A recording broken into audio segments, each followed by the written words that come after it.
Hi everyone, it's Chris. I'm just going to show you a quick video about how to set up a very plain MVC5 project. One of my good friends has recently started getting into Visual Studio on C# and .NET, and he had a complaint surrounding the fact that MVC5 is quite, well, MVC in general is quite bloated. Now, whilst this obviously might apply to the minimalists around, in terms of enterprise development, obviously this is MVC5 is a very quick and rapid way to get a website up and have quite a well-structured program, well maintainable code underneath it. Now, I'm going to set up a very basic MVC5 template. I'm just going to get straight into it now. We're in obviously Visual Studio 2013 as well.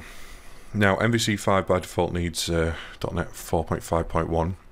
If you want to use older versions of .NET, or you want to use older templates, you can pull them out here. These are MVC4 templates. You can upgrade these to MVC5 if you want, but why if you've already got your template here?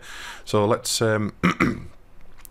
let's just create a application. I don't really care what it's called at the moment, but we'll create a new ASP.NET web app.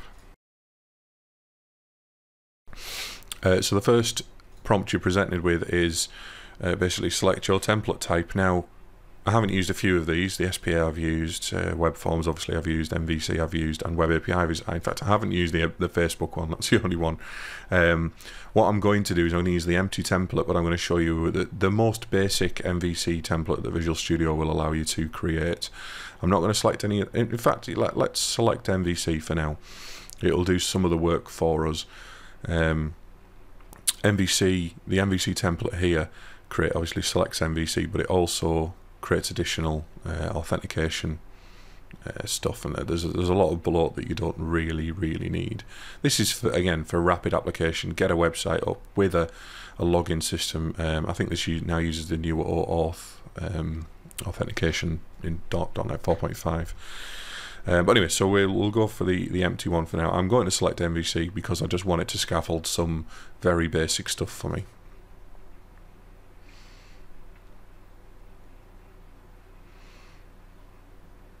Right, so I'll just briefly take you through what we've got here. Web config, obviously for any veteran .NET guy, you know exactly what this is, but this stores all the settings for the application and allows you to create not only very basic application settings, which are stored as strings. You can also create your own configuration sections, which are a lot more advanced and a lot more object oriented. So you could store, you store your connection strings for your database in here, all kinds of other things. The packages config is new to when they introduced NuGet, I think, which was around Visual Studio 2010. NuGet is the package manager for Visual Studio. It's very much like, I think, Ruby Gems or any other kind of package manager. This specifically downloads binaries and installs the correct version for your target version. Now, the target version of your application obviously is set up here in your application settings, and we can change it if you want. Believe me, if you change these down to 4.5 or 4, your MVC app will stop working because there's some new features in the newest version. So yeah, we've got the packages config, which just, you never need to modify that unless something goes really wrong, but this is just basically tells the project which NuGet package to use, essentially. Global ASAX is quite an important file with any website, especially these days. It sets up, it registers routes, and it sets up basic registrations for your areas, which we're not going to go through now, but there's also that. We've also got it sets up filters, it sets up a number of other things, API routes, etc.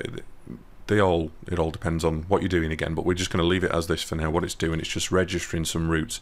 The routes are basically the URL that you type into the browser, and it allows you to do some cool helper method stuff within your views.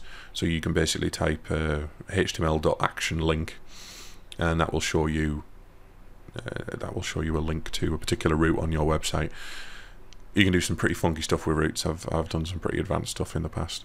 If we keep going upwards as we are, we've got views, which is it's got its own web config. The web config is responsible for, generally what I use this for, I've used it for a few things, but generally I register new helpers in here.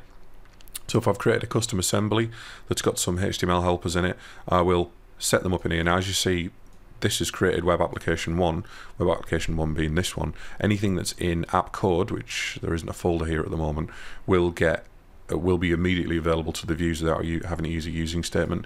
So essentially, I mean, what I generally do is I create a separate assembly entirely there. So your views folder contains the views, or the views that contains your HTML, your JavaScript, your references to your JavaScript and CSS files, any styling. Generally, views should be kept as just layout logic. So the maximum amount I tend to allow myself to put into a view, a maximum amount of programming, is a for loop that loops around a model, and the model contains all of the relevant information which is set by the controller. I will show you that in a minute, but basically your views control folder will contain a shared folder, which is for any shared or partial views, and it will also contain any folders for particular controllers. Now again, this is all configurable. You can configure where these folders are set, but just leave them as they are. There's no real point, there's no real need in moving them. It allows you to manage your namespaces nicely and things like that, so just leave them as they are. So my views will just contain very basic logic, layout logic, looping logic to output enumerables, things like that. Models contains all of the, again, a lot of people do these different ways, but I tend to put Poco models in here and decorate them with attributes. Don't put any logic in the models at all.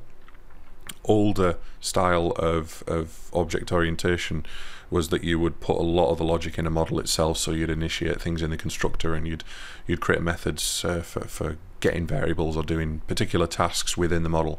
That is generally all handled by the controllers in MVC. So your models are just very, very basic models, classes rather, that just hold data and present it to your view effectively. Your controllers are where all of the meat goes. Generally I farm out the meat again from controllers into a service layer of some sort. So I'll either have an MVC, a WCF app underneath, or we'd have web API underneath, or I just have another assembly. This is generally what I do more, is I have another assembly that sits and serves data to the controllers. The controllers again contain very limited logic. They just determine which data to show essentially, but they don't do any of the business logic processing. AppStart contains your I kind of relate AppStart to the global ASAX file. It contains your specific routes, anything you need to set up. This is your default MVC route. Controllers. So say for example we create a controller that's called home. Let's go straight into this now. I'm going to create a class for now, just to show you that you can do it without creating a controller. So we'll create let's just call it home controller. First thing we want to do is inherit from controller. Now I've got ReSharper installed, so a lot of the things you see won't be available in Visual Studio by default, such as the IntelliSense and the automatic referencing, etc., things like that. That doesn't just happen in Visual Studio. Well, it may do in the latest version, but I've been using ReSharper for so long that I can't remember. I don't use Visual Studio without it. So now I've basically set up a home controller. The routes are already set up to allow me these little curly brackets here. They allow you to dynamically create controllers, actions and IDs. Now when you get more advanced and you want to be more specific with your routes, you can take that and add additional routes, etc. So first of all, when we're in a controller, we want to create an action. So an action is essentially a way of a controller serving serving data to a view one way or another. Now the default way of doing this is to just create an action that relates directly to a view. You might want to call particular actions with Ajax. You might want to call particular web API calls with Ajax. It's entirely up to you how you do it. There's a recommended way. I'm just going to show you the very basic way. So let's create an index page for the home controller.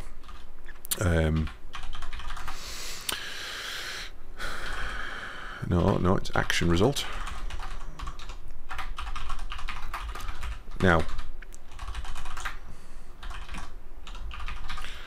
by default, you see this is shown an error. I can compile this. It won't actually. It's not a compiler error, but this is just an IntelliSense kind of syntax highlighting error that tells us that there is no view available for home / sorry, not home. This should be index by default. So we want to access this via all the magic that goes on behind MVC. You've got /home / index essentially. Now we want to be able to create a view for this index, so we want to be able to serve the view from the index action. So for now, I'm just going to use again, this is a ReSharper specific thing, so I won't do that. Let's do it manually. When you start scaffolding, it creates all this stuff for you. So let's just call this home. There is automatic search paths set up in MVC for views, and it will search views, home, and then it starts searching the shared folder, and then it starts searching area folders. But for now, we'll just create this one, and we'll create a view. And let's just call it index. Now, at the moment, we haven't got a model. We'll add a model later. There's no. This is all for scaffolding. I don't like any of this stuff, I'll be honest. I tend to find that it never really fits in with what I'm doing. We don't want to create as a partial view because it's going to be used as an actual web page rather than part of a web page. So imagine a partial view as an include. There's a few other uses for them, but generally they are includes on websites. And use a layout page.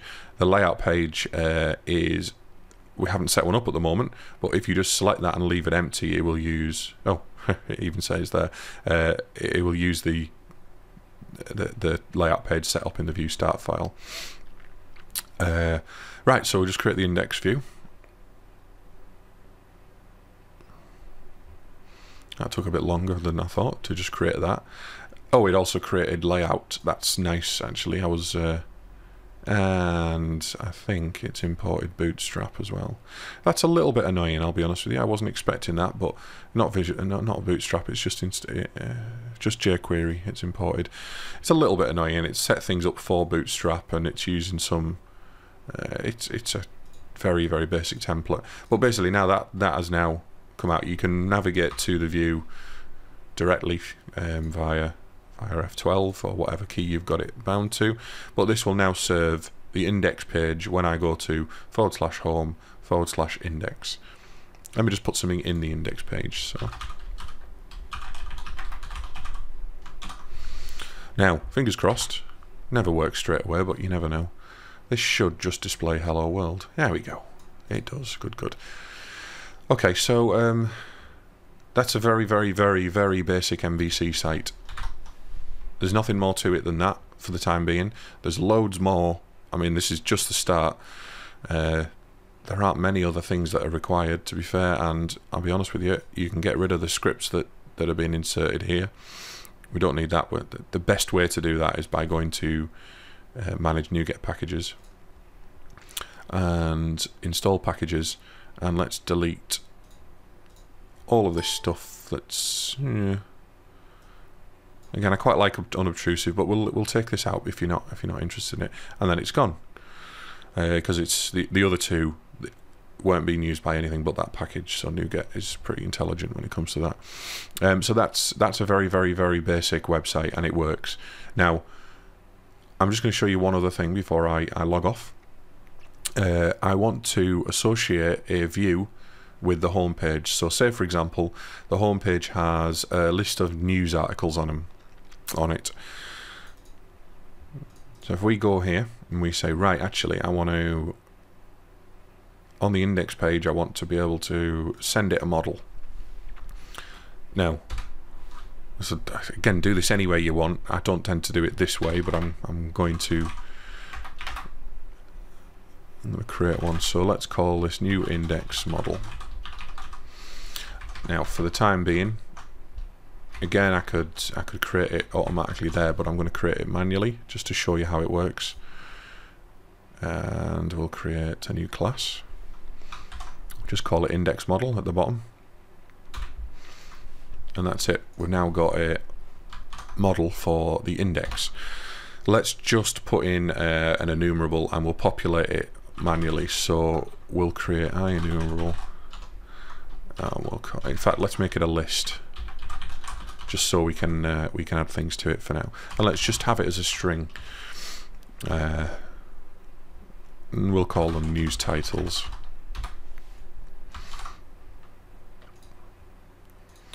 Now,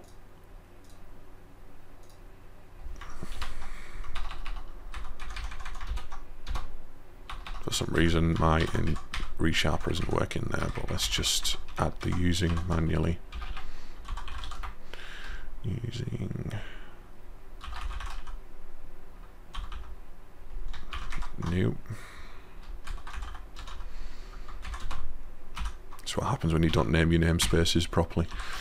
Right, so we've now got a reference to it. Now, what I would normally do here is farm this particular part off into another service layer. So I'd be calling something like a web API method, or a method on a service class, or a factory, or a repository, or something to get data from somewhere like a database or something like that. And when you want to put a bit more effort into it than this normally, but so yeah, well, let's just manually create the data. So all that news titles, new list string. Again, you could probably do that within the actual controller itself, within the actual model itself, but we're just leaving it very basic for now. And let's just add a few in there. Model.news titles.add string 1, news title 1 rather.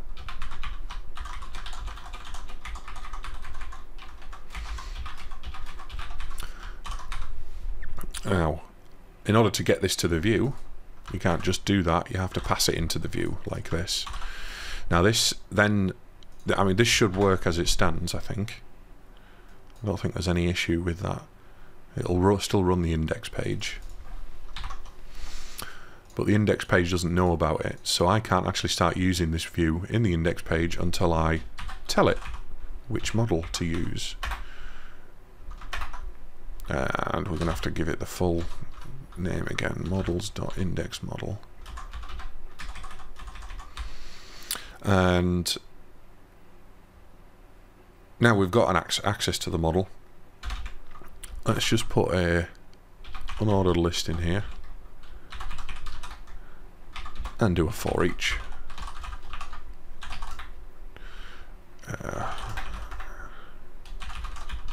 Now model is the special way to access it. That then gets the model that's associated with that particular view. Again, it's another bit of MVC magic, but you kind of get used to that. So I'm looping through the list, and for each list I'm going to output an li, and I'm going to call it, and I access it via post dots. No, just post, because it's just a list of string. Normally you'd have a list of, I mean, if you're doing something more advanced, it would be a list of another model. So you would access it with post dot title, post dot date, post dot etc, etc. So again, that should now just work. That should just now output the news titles that are specified in the view. And I'll be honest with you, that's about it for very, very basic MVC. If any of you have got any questions, you just give me a shout. Thanks for listening.